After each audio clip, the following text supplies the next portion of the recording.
Balbakwa.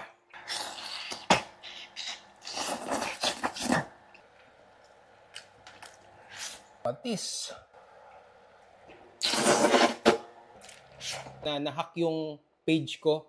Ayan, yung Indianong hacker kausap ko sa video calls. Authentic balbakwa na napakalaking pata at napakalambot na balat ng baka. At dahil namiss ko nga kumain ito, hindi nga kami natuloy bumiyahe papuntang Cebu, ay nagpaluto na lang ako kay Dali. Ihanda muna natin ang pangapata at balat. Hugasan itong mabuti para mawala ang anggun nito. Pagkatapos ay ilagay sa isang kaserola, lagyan ng tubig at pakuluan ng 10 to 15 minutes. Pagkatapos ay muli itong hanguin, hugasan at muli itong ibalik sa kaserola. Lagyan ng tubig at lagyan ng tanglad. Pakuluan ito ng 3 hanggang 4 na oras o hanggang sa lumambot ito. Kapag malambot na, hanguin muli isa-isa at iset aside ang pinagkuluan nito. Pagkatapos ay simulan ng mag-isa. Ilagay ang sibuyas, bawang, luya. Pagkatapos ay ilagay na ang mga pata. Ibalik ang sabaw na pinagkuluan at kapag kumukulo na, lagyan na ito ng tomato sauce, peanut butter, haluin at pakuluin ulit. Pagkatapos ay ilagay na ang pork and beans, black beans, at pineapple date bits. Timplahan ng asin ayon sa inyong panlasa. Lagyan din ito ng paminta. Ilagay na rin ng green and red bell pepper at onion leeks at muli itong haluin. Tapos ilagay na din ang napakalambot na balat ng baka. At ayan na, luto na ang ating napakasarap na balbakwa. So paano? Kain na tayo! At ayan na, luto na ang niluto ni Dali na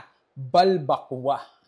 So, naalala ko to, lagi ko tong minumukbang nung mga panahong nag-i-start pa lang talaga ako, mga way back 2019, yung nag-start ako, July 4. Naalala ko yung mga shoot ko nun, mga noodles, lechon, at mga putok-batok. Tagal ko na rin talaga nagmumukbang, no? Pero syempre, narating ko yan unang-una, nagpapasalamat ako sa ama, sa mga supporters ko na hanggang ngayon ay patuloy na sumusuporta sa akin. At bilang isang food vlogger, may mga pinagdaanan din ako. Tulad nung panahon na nahack yung page ko.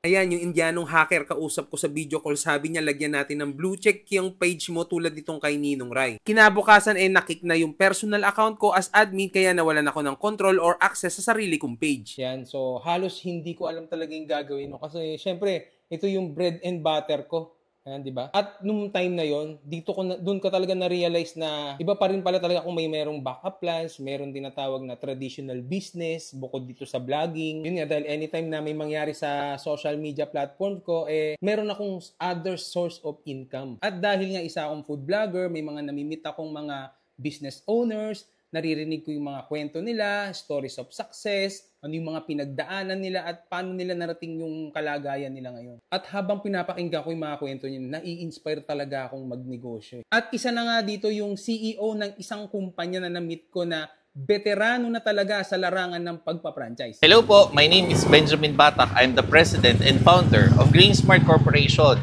10 taon na po kami sa larangan ng traditional business. Kaya naman po, naniniwala po kasi kami na ang traditional business po ay talagang mas nakikita po natin yung sincerity at mga quality ng ating produkto. Diyan po kami pumatok, kaya naman po daang-daang stores na po ang nagawa namin at marami na rin pong negosyante ang talagang natulungan po natin. By the way, dahil sineselebrate na namin ang aming 10 taon na pagtulong sa mga franchisees, nakagawa po kami ng mga drinks na gawa po sa bigas. At ito po ang aming proud franchisee na si Mr. Mark. Ako po si Mark Gamiao, isang franchise owner ng GreenSmart Cafe, Commonwealth QC. Ako po ay nagtatrabaho sa isang company bilang isang office worker. Naisipan ko magtayo ng negosyo. One time, naimbitahan ako ng friend ko sa isang franchise expo. May mga free taste sila doon, natikman ko, at pumasa siya sa panlasa ko dahil hindi lang siya pambata, kundi pwede rin pang matanda. At ang pinaka-nagustuhan ko, nakakapagtrabaho ko habang nagninegosyo. Dahil maganda na yung sistema nila, buo na. Currently, 8 months na itong negosyo ko. Pero within 4 to 5 months, ramdam ko na, nakabawi na ako. Ito nga pala mga kasama sa package natin. Itong electric percolator, mga pumps, shaker, powder and powder containers, cup holder, cups, sealer, blender, straw holder and straw. At ang nakakatulong sa akin, itong POS na nakakonekta sa phone ko. Nakikita mo yung weekly sales, daily sales, hourly sales, at ang total sales natin. Wow, laki pala sir ng Actually, nagbubukas na ako ng branch ko, another branch dito sa Quezon City.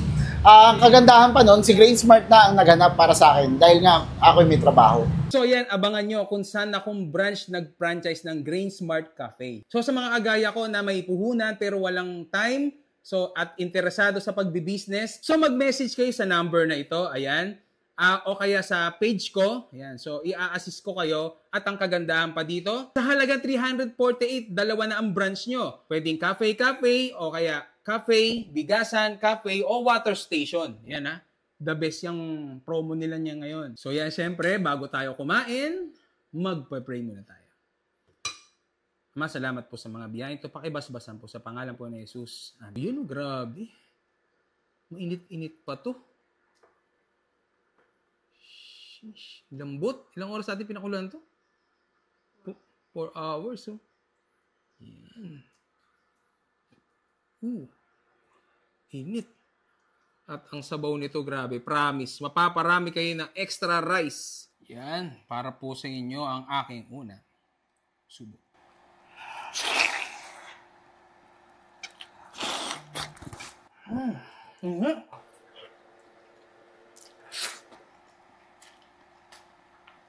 Perting lamia. Barok. Patis na may sili. Kalamansi.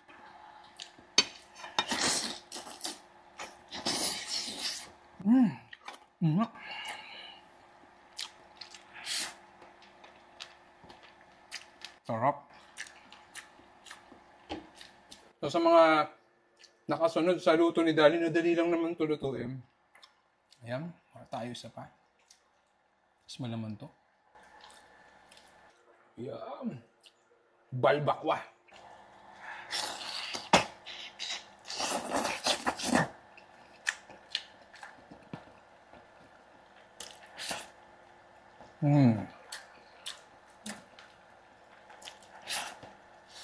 Oh.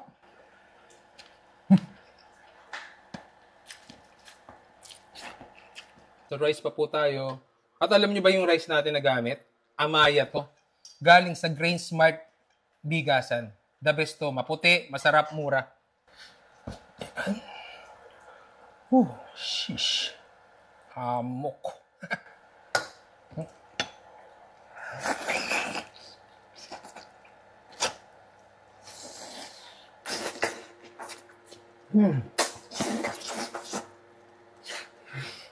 Oh.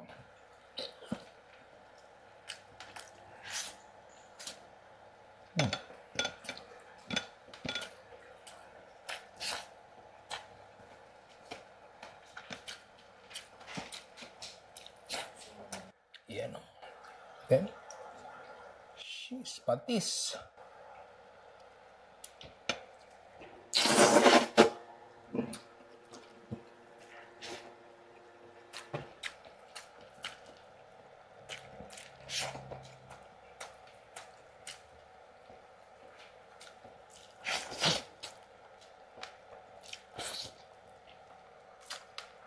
Napakadambo.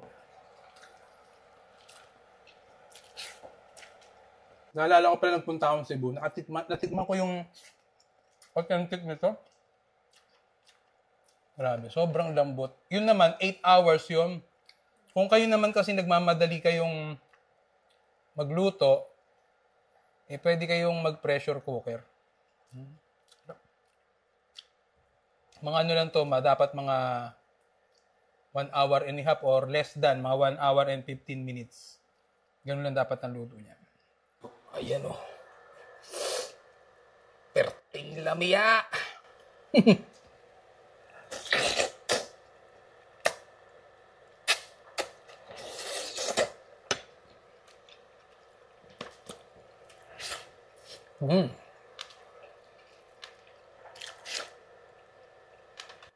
Ito na talaga.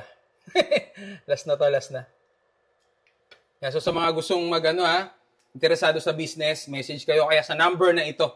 Yan. So, sasagutin nila kaagad. Last bite.